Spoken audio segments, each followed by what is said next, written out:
Hey, this is Archie, Pop Smash Radio, and I'm so blessed to be standing right next to one of my favorites, Miss Amerie. Hi. How are you? I'm good. Good to be here. Well, I'm so excited that you're back in Philadelphia. You're here for the Roots Picnic. Yes. How exciting! Legendary. Yes. How exciting was to make that drive up here to Philly for this? Really great. Yeah. I flew though, but it's okay. That's you know, people. I know a lot of people that drove, flew in. It's great to be part of something, Yes. like I said, legendary. You know, it's a tradition, and I was just really happy to be invited. You ain't kidding. We have to talk about your music because I've been a fan since '02, of course, like everyone else have. But one of my favorite songs of yours is "Amnesia" from the 4 A.M. Mulholland soundtrack. That 7-8 song Wow, EP. yes, like I'm a yes. deep cut fan. Yes, I okay, so appreciate yes, that. I'm a Yeah. real fan from that. Yeah. Are we expecting anything else? Possibly another EP or a song that you maybe drop? A full album. I mean, I have like EP ideas, Yeah. so they're like in the periphery, but I Yeah. am working on a full album that's very much like an extension of the first and second album. Yes. And I'm always starting, I have some songs recorded, but they're not for this. Okay. They don't fit this quite. Okay. But I have talked to a couple of my friends regarding production. Yeah.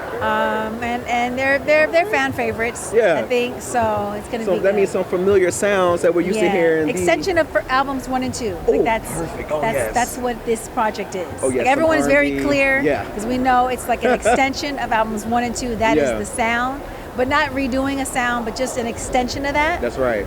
That's what it is. And it's as a creator, it's great to create that way because for me, sometimes if I felt like I had to create. Like, okay, it's this thing. Yeah. I would feel almost boxed in, and it would Yeah. like mess with my creative process. But now the way I create is, I just create, and if it fits in with this, then we slide it over here. If I know Yeah. it's something for something else, we slide it to the side. Exactly. And so, yeah. Oh, I love your creative process. And one thing I like that you do too, I remember looking on your IG page after a while, you're into like books and like so many different things. Tell us how that experience been for you to like express your other creativity and other things you have going on. It's been great. I have at Amerie's Book Club, which is on Okay. IG as well. So I didn't everybody know follow that. that. Yeah, at Amerie's Book Club. That way, if you're like there for the books, there's nothing else that's there. It's just strictly the books. Okay. And then, I would kind of have them on both my pages. Yeah. But I realized some people are not there for the books. So I was like, okay, so I Right. won't put that on my main page. We're going to build a separate page out. Yes. Because we've really, the book club has grown so much. So you can go to the website, ameriesbookclub.com, and IG at Amerie's Book Club.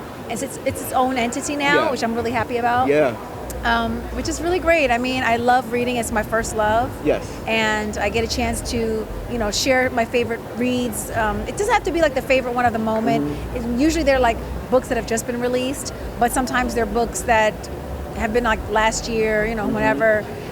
We did Parable of the Sower by Octavia Butler, Okay. phenomenal writer. One of our greats. I don't even like to just say black science fiction writers because she's just so great. And she passed away a long time ago, but we still featured her work. So it's been really good, and I get to chat with the authors at the end of the month, and I feel privileged to talk to them. yours because I'm a big reader. Like I just finished reading a lot, it was like 500 pages of Abraham Varghese, A Covenant of Water. I don't know if you heard of that book. I have, I wasn't sure if I was ready for it. I do have it, and I know it's amazing. It is strong. It took me a month and a half to read that because I was like, I don't know if I'm ready. Yeah, I was like, I won't give it up. Okay, I won't give it up. But yes, I do have that, and I'm Yes. planning to read that. Another book I read was A Return to Love, a book based off of Miracles by Marianne Williamson. I don't know if you heard of that as well. Yes, I am familiar with A Return to Love. Yeah, I love Was it that really book. good? Oh, it's incredible. I think swear it's life-changing. My sister had it on audiobook, I think. Oh, yeah. And she liked I it. check an audiobook too, but man, Yeah. it's emotional, but we don't talk about that too much. I'm a reader too, so I had to get on to your book club now. If you So, yeah. go to ameriesbookclub.com. Just go, you can go to IG, but go to the website because then you can see a list of the previous selections and a synopsis about what the book is about and what I thought. Yeah. Then it'll help you pick your books. Oh, I'm loving the library. Have you read Ta-Nehisi Coates' The Water Dancer? No. I've never heard of that. No. So Ta-Nehisi Coates, he had Between the World and Me. Okay. It was basically a letter from a father to his black son. Okay. And then he did We Were 7 years in power. It was like one essay for each Obama administration year. And then he wrote his first novel, which was The Water Dancer, and it's about, I don't want to tell you, it takes place during enslavement. Okay. And it surrounds like the main character is the son of the plantation owner, but he has a half brother who's not this fan. I'm sorry, guys. Right, listen. I'm not normally touching my hair this much, Right. but it keeps going this way, and I'm like, I'm gonna tuck here we go. that. I'm gonna tuck this here. Okay. Try to block it. his brother, his half brother, is obviously he's white, so it's kind of, but he's smarter than the plantation owner's son. So it's about him and dealing with freedom. Yeah. And then you have, I don't want to tell too much. Yeah. But there's a little slight magical realism or fantastic, fantasism that's in there. Right, and that's what you like too. Like you. I like love that little bit of that speculative element. Yeah. Yes, that's probably why I like the movie Nope so much, because it had that sci-fi mix. I wanted to watch Nope, but it looked kind of creepy. It's so sci-fi. I really want to watch that. It. It's not like what you think it is. It's totally out of your mind when you watch that movie. Completely out. You will never guess the ending. Never guess it. I'm into it. But yeah, definitely. So don't tell me that, because now I'm going to try to guess the ending. You're going to try to guess it now the whole time.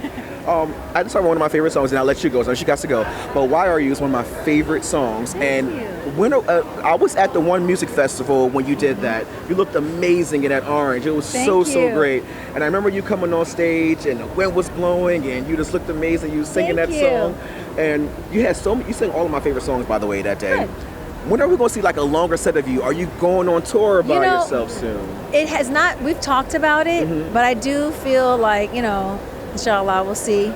I want to do an All I Have Touch, not the Touch song, but the second album. The second album. Yeah. I want to do a first and second album intimate venue tour. I would like to do that, like, I agree. House of Blues-esque theater, or like City small. Winery type of thing. I did. That's really interesting. I actually did City Winery with Lloyd. He just asked if I wanted to come through. Yeah. And it was so funny because we went through. Let me tell you a funny story. This is behind the scenes. So things are just very real. He was like, "I want you to come through." I was like, "Yeah, definitely. We'll make that happen." And we just didn't talk about it. And then it came up, and I was like, "Oh yeah, we got that thing." I'm there with my son. And then he comes in, he's like, "Wait, what are you doing here?" I'm like, "Remember?" I was like, 'cause we both hadn't talked about it. And he was like, I was like, "Yeah, you have to remember. I got my son all here after school." He's trying to deal with that. Now, yeah. But it was great. And every time we see each other, it's like we do play dates and stuff like that. Okay. So it's really great. We do the kids play. The kids play. And so we just shift from that into okay, can you show up and do the show? Thing? Yeah. So when we're backstage, I was like, "Come on now, River's all here." Oh my gosh, that's amazing. We have a lot of female listeners out there. So what can you let them know? What's the fountain of youth? Because you look absolutely gorgeous, and you still look the same. Can you let the women know? 61 next year. No, I'm kidding. No, not 61.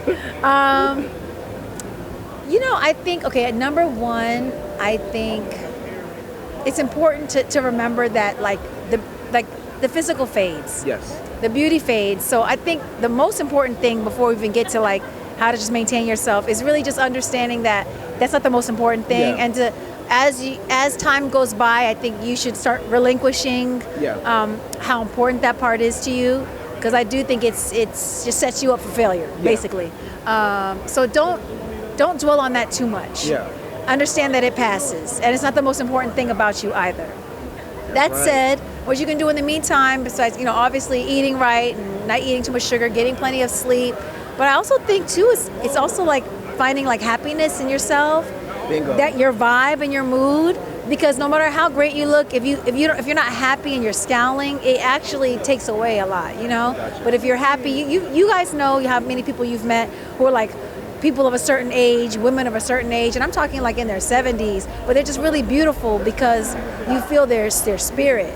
Yes. That's not the same as just physical beauty and all that, Yeah. but again, don't try to hang on to that. It's not gonna last forever anyway. It's you spend most of your life as an older person than you do a younger person. So the important thing is to start trying to elevate your other characteristics and interests and the things that make you. Spend more time cultivating that. That's right. It's all about the insides anyway, guys. That's the main thing that travels through the outside. And I can tell you the same thing that everyone says: hydrate, eat well, eat right. We all don't do it. A lot of it is genetic, to be honest. My parents look really young for their age. Beautiful, right? So that's great. But sometimes, my mom told me this a long time ago. She was like, sometimes when people are attractive on the outside, it can be like a curse later, because there are people who held on to their beauty more than later in life, and someone who's never really been attractive on the outside has come to terms with it and has found so many other positive things about themselves that when that inevitable time comes, they're not bothered by it. They're not happy. And they're happy. Yes. So There we go. Yeah. Find some other things that you love about yourself. Amerie, thank you so much. This is a pleasure. This has always been a big dream of mine to speak to you and tell you how much I love your music. And I can't wait for more, baby. You like Listen, I'm talking about some cuts. That's number 2 off of there. Don't play, or number 3. Let me tell you, don't play about that. That's a good project. 2018, we got some new coming out soon, so get ready for that from Miss Amerie. Not too soon. Not too soon. Let's not overpromise. Let's pull it back. Let's pull it back. It's coming when it comes. But I'm working on it, and it is an extension of the first 2 albums. That is for sure. There we go. Thank you so much. I appreciate you. Thank you.